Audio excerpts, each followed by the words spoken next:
Ang lahat po ay nanayahan manatili sa katahimikan bilang kasimula ng ating gawain sa umagang ito.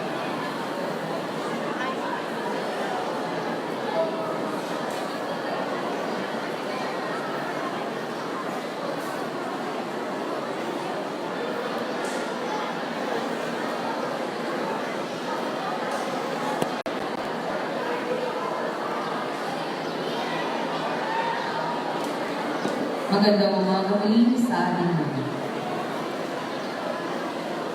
Nang pasimula ay naroon na ang salita. Ang salita ay kasama ng Diyos at ang salita ay Diyos. Sa pasimula ay kasama na ng Diyos ang salita. Nilikha ang lahat ng bagay sa pamamagitan niya at walang anumang nalikha na hindi sa pamamagitan niya. Nasa Kanya ang buhay at ang buhay ay siyang ilaw ng sangkatauhan. Nagliliwanag sa kadiliman ng ilaw at hindi ito nagapi kailanman ng kadiliman. Naging tao ang salita at nanirahan sa piling natin. Nakita natin ang kaluwalhatiang tunay na Kanya bilang kaisa-isang anak ng Ama. Siya ay puspos ng magandang loob at ng katotohanan.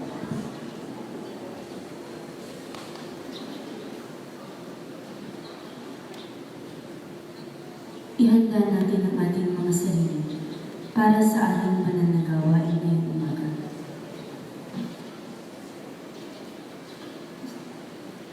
Ang lahat ay magsabaw.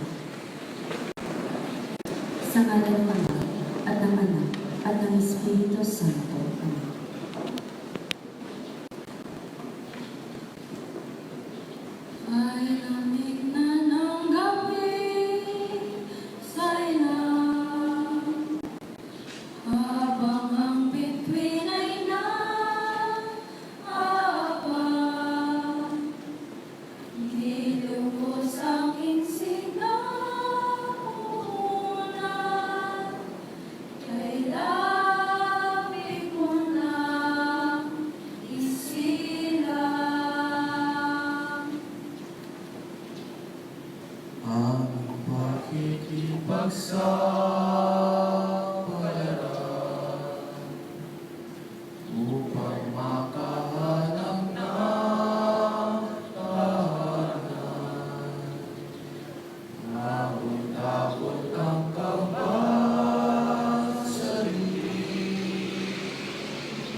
Ang lahat ay magsiupo.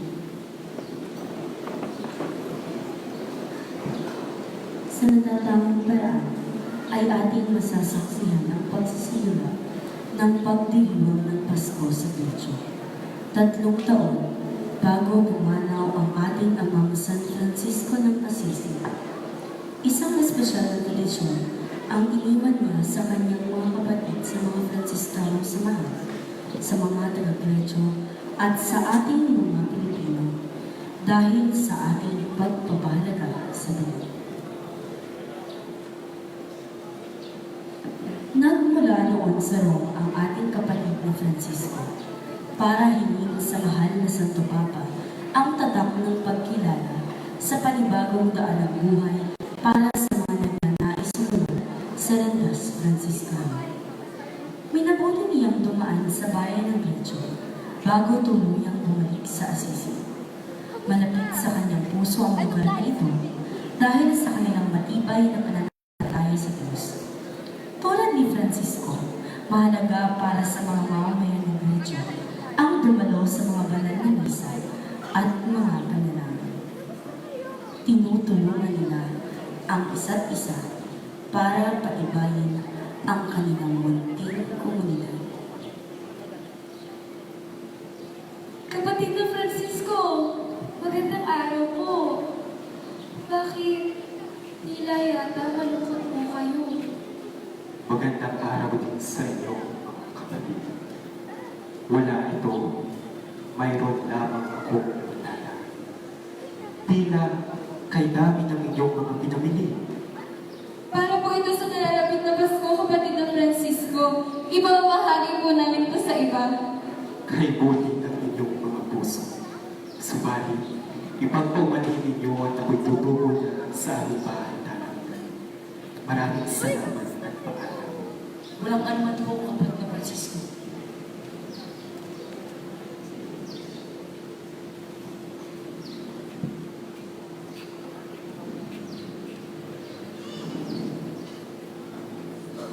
Kapatid na Francisco,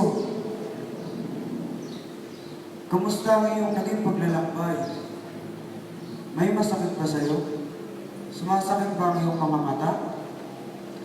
Naging maayos naman ang aking paglalakbay, mga kapatid. Hindi na gaano sumasakit ang aking mga mata. Dala lamang siguro ito ng lamig ng panahon.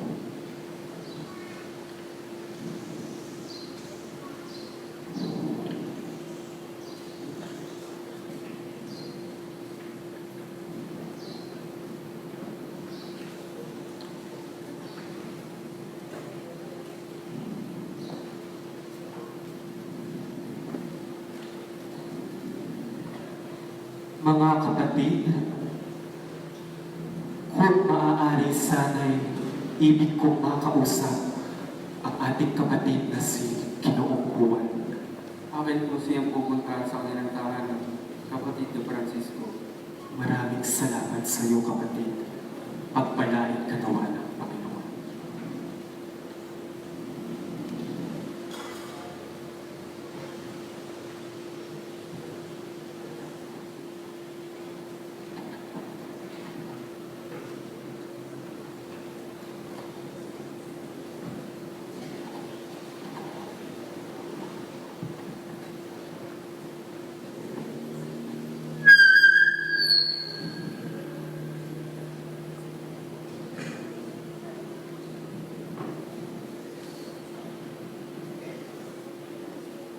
Magandang araw po, kapatid na Ginoong Juan. Magandang araw din sa iyo, kapatid. Halika at tumuli ka muna sa aking tahanan.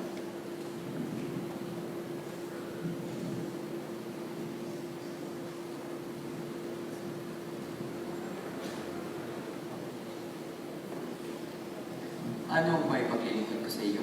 Ako po ay naatasan ni kapatid na Francisco upang iabot sa inyo ang liham na ito.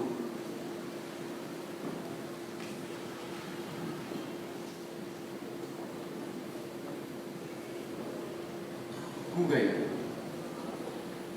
ako ay sasama na sa iyo para makausap at makasama ang ating kapatid na Francisco.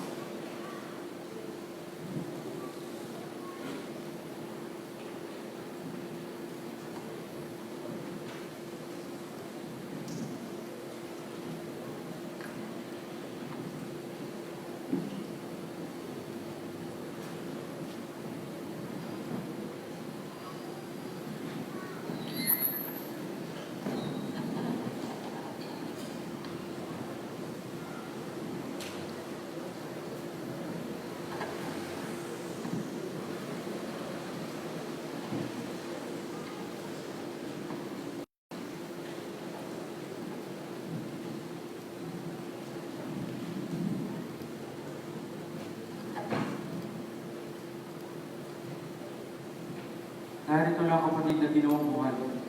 Papasukin mo muna siya. Ang ating kapatid na Francisco ay nasa malalim na pagdarasal pa.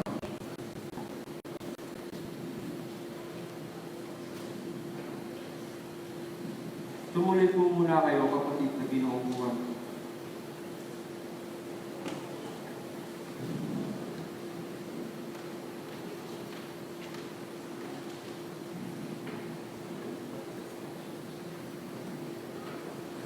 Hintayin lamang po natin na matapos ang kapatid na Francisco sapagkat siya'y nagdarasal pa.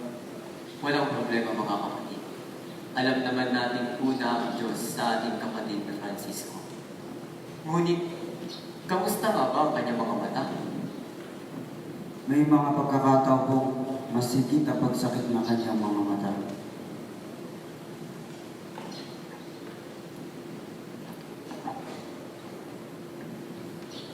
Maraming salamat, kapatid na Ginoo sa pagpapaunlak ng aming paanyaya.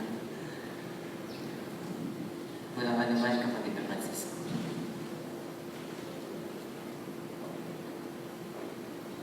Ngunit, tama nga ba ang aking nabasa mula sa iyong liham? Nais mong gumawa ng representasyon sa unang Pasko na magaganap sa bayan ng Reggio? Oo, aking kapatid na Ginoo. Naalala ko sa mga kuweba rito sa Grecio ang tagpo ng kapanganakan ng ating Panginoon nang minsan ako'y magpunta sa Bethlehem. Nais kong alalahanin ang kapanganakan ng sanggol sa Belen at maramdaman ang kanyang mga dinanas habang nasa isang sabsaban na babagitnaan ng asno at mga baka at habang nakahiga sa mga dayami. Maaari mo ba akong matulungan sa naisip kong ito? Oo naman, kapatid na Francisco. Tiyak na matutuwa ang mga mamamayan ng Reggio kapag nalaman nila ito. Maraming salamat, kapatid na Ginoong Juan. Ako ay aayon na. Nang sa gayon, makahanap kami ng maayos at angkop na lugar. Pagpalain ka nawa, Panginoon, sa iyong kabutihan, Lord.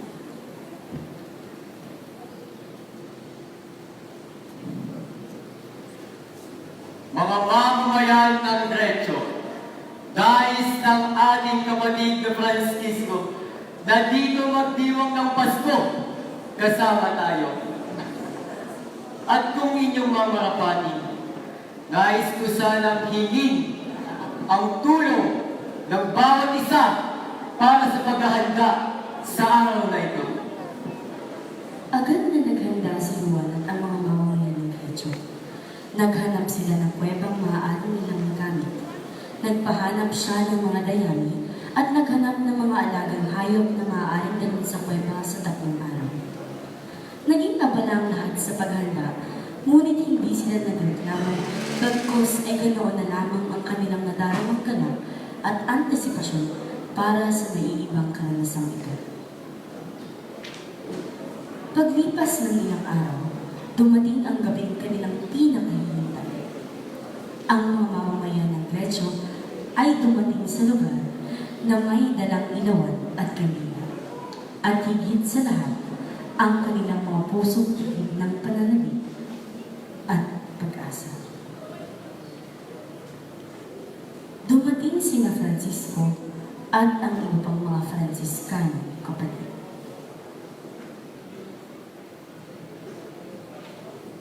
Ang gabi payapa, lahat ay tahimik, pati mga tala sa bughaw na langit. Kahit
O bayan ng Gretsyo, halina't sama-sama nating sariwain ang unang diwa ng Pasko, ang dakilang pagmamahal ng Diyos na pinili niyang maging tao tulad natin.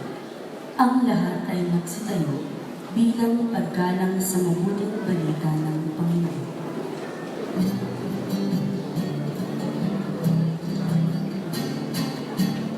Ito,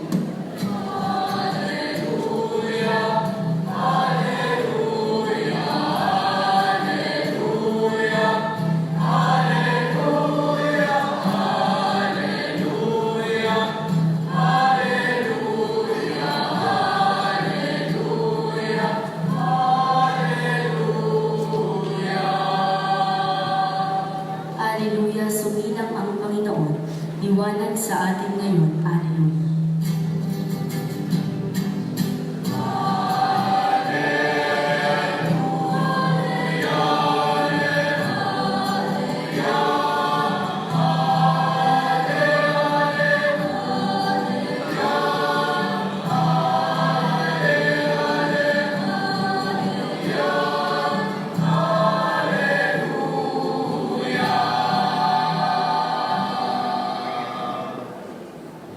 Ang pagpapahayag ng mabuting balita ayon kay San Lucas.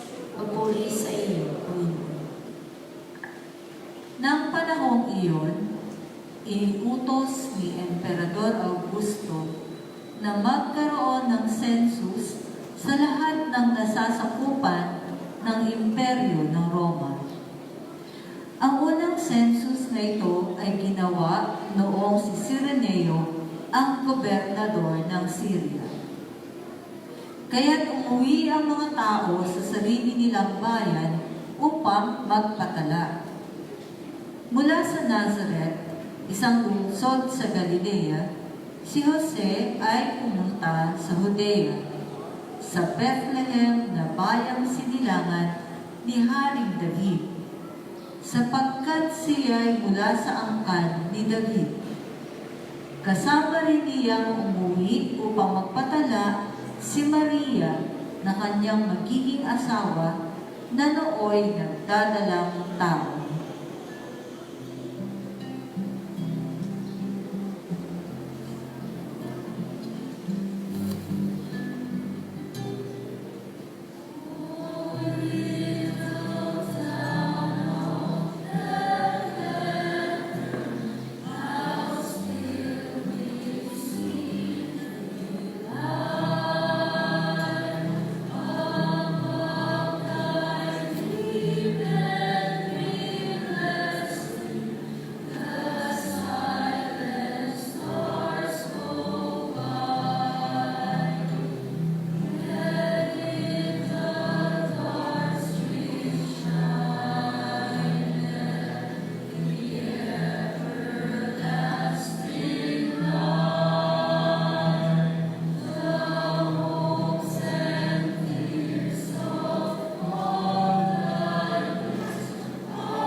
Habang sila ay nasa Bethlehem, sumapit ang oras ng panganganak ni Maria.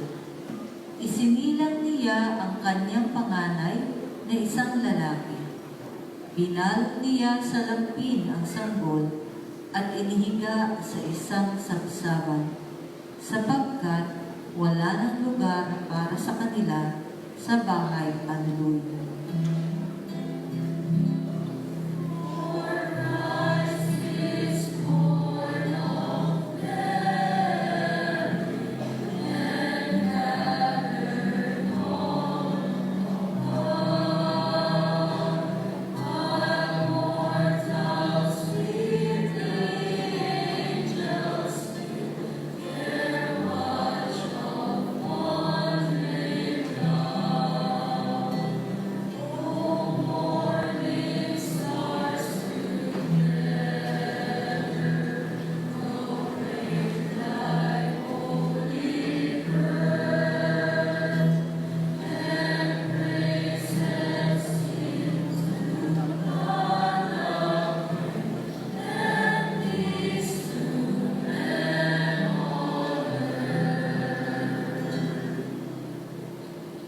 Noon ay may mga pastol na nasa parang at nagbabantay ng kanilang mga tupa ng gabi iyon. At tumayo sa harapan nila ang isang anghel ng Panginoon at nagliwanag sa kapaligiran nila ang kaluwalhatian ng Panginoon. Ganoon na lamang ang kanilang pagkatakot.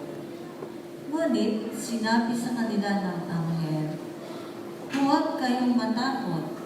Ako'y may dalang magandang balita para sa inyo na magdudulot ng malaking kagalakan sa lahat ng tao. Isinilang sa inyo ngayon sa bayan ni David ang tagapagligtas, ang Kristong Panginoon."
Ito ang inyong palatandaan.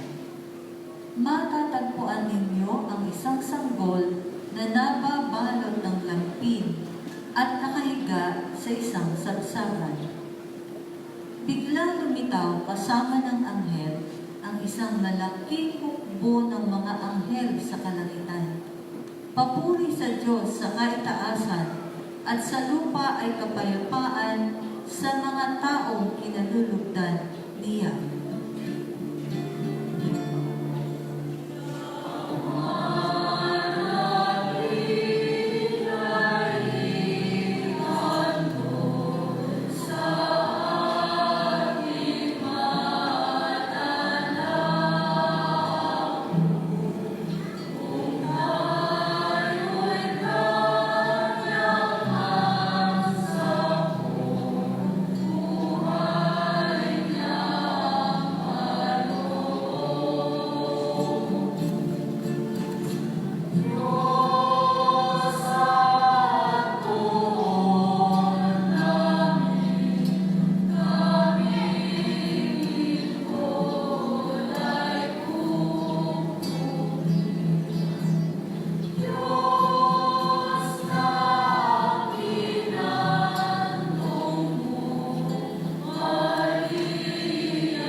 Mga kapatid, ang mabuting balita ng ating kaligtasan. Pinupuri ka namin, Panginoong Jesucristo.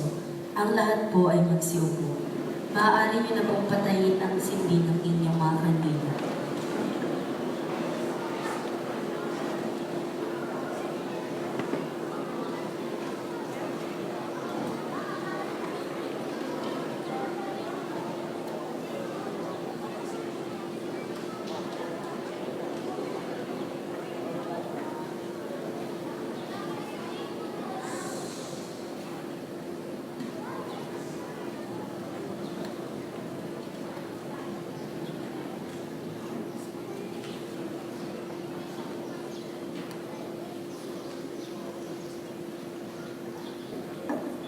Angels be the third of life.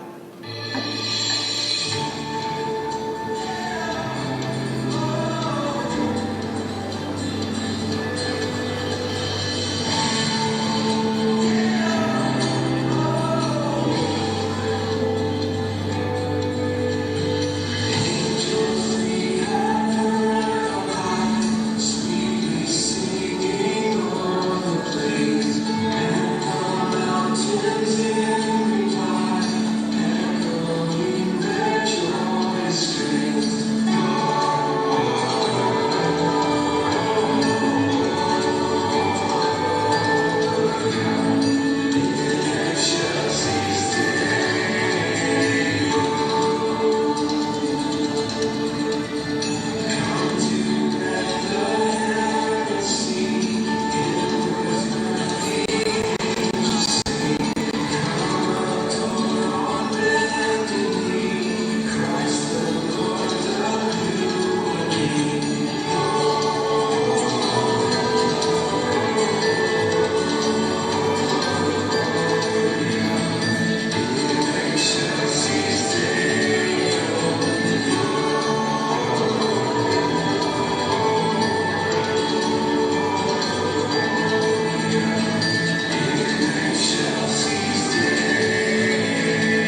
Ang lahat po ay nagsitayo.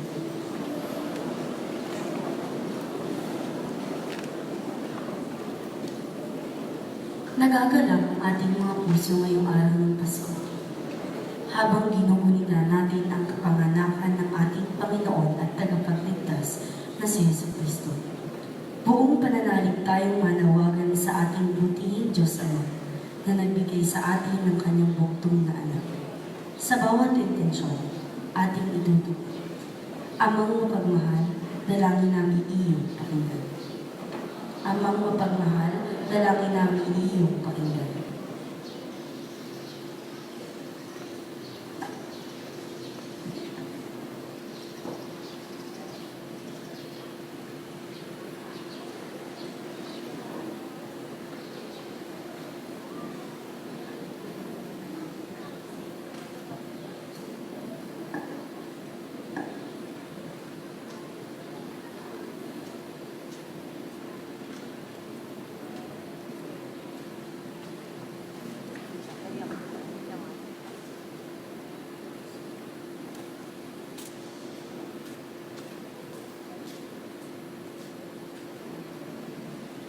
Dala ni Kristo ay liwanag at pag-asa sa mundo.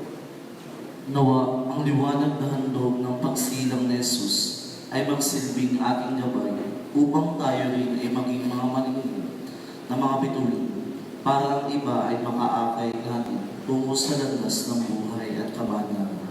Manalangin tayo sa Panginoon. Amang mapagmahal, dalangin namin iyong pakinggan. Tulad ng mga pastol noong unang Pasko, tayo rin ay nagpupuri sa banal na sanggol na ating tagapagligtas. Nawa ay palagi nating masundan ang kanilang mga yapak at papurihan ang Panginoon sa pamamagitan ng paggamit sa ating tinig upang magpahayag ng katotohanan at paglalaan ng ating buhay para maglingkod at pagmahal. Manalangin tayo sa Panginoon.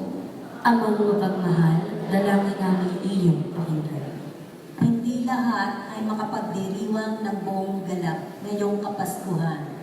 Maaaring dahil sa karamdaman, kahirapan, kalamidad, digmaan, o dahil sa iba pang komplikasyon ng buhay. Nawa, ang mga residente ng mga lugar na nasalanta ng mga nagdaang bagyo ay mabigyan ng kanilang mga kinakailangang tulong para makapagsimulang muli. Gayon din, nawa ay tayo ay maging daluyan ng pagpapala para sa kanila sa pamamagitan ng ating bukal na loob na pagbibigay ng tulong at sinserong pagdarasal para sa kanila. Manalangin tayo sa Panginoon. Amang mapagmahal, dalangin namin iyong pakinggan. Sa ating pagdiriwang ng Kapaskuhan, alalahanin din natin ang mga kapatid nating mas higit na nangangailangan. Nawa ay matapos na ang lahat ng uri ng paghihirap, lalo higit ang karutuman at kasakiman, nang sa gayon ang lahat ay makinabang sa mga pagpapalang kaloob. Naway mahimok tayo ng tunay na diwa ng Pasko na malayang makapagbahagi at magkalay. Manalangin tayo sa Panginoon. Amang mapagmahal, dalangin namin iyong pakinggan.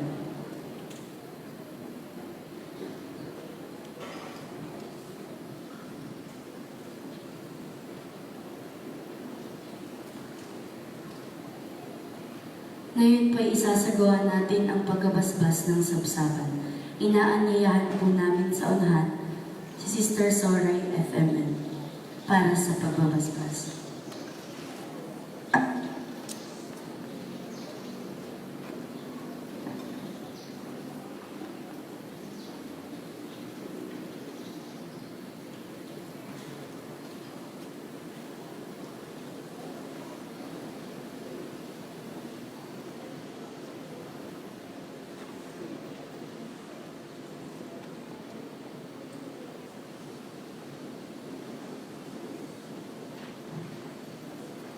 Purihin si Jesucristo na naninirahan ang kapiling natin ngayon at magpakailanman. Amen. Manalangin tayo.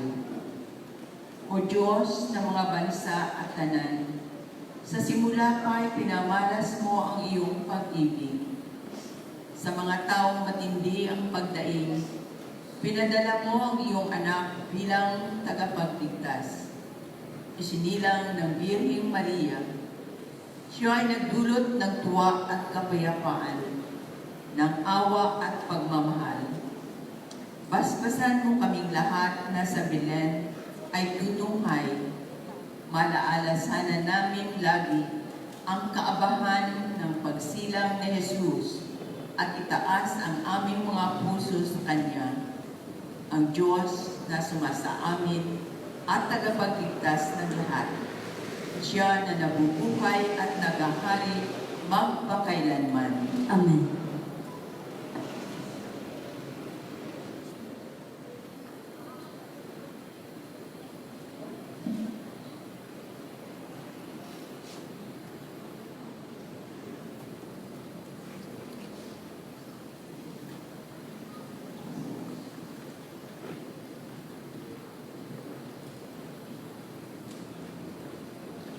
Aking mga kapatid, narito na ang manunubos. Sama-sama nating dasalin isang komunidad ang panalangin kanyang itinuro sa atin.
Ang diwa ng Pasko ay ang katotohanang mahal tayo ng Diyos na nagawa niyang maging kaisa natin, maging tao tulad natin, nang sa gayon ay lalo't higit nating maramdaman ang kanyang masuyong pagsinta sa ating lahat. Siya ang liwanag, na siya rin gabay at patnubay upang tayo'y maging mga maningning na bituin para sa ibang tao.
Kaibigan ng Nazareth ng Jesus, ipanalangin mo.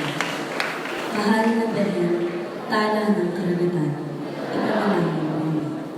San Jose, ipanalangin mo. San Francisco ng Assisi, ipanalangin mo. Santa Hermina at mga kasamang martir, ipanalangin mo. Pinagpalang Maria de la Passion, tulungan mo ang katotohanan ng Panginoon. Ang Espiritu ni Jesus, ay ayaw mo sa tuwing na gawin ang kalooban ng Ama, sa ngalan ng Ama at ng Anak at ng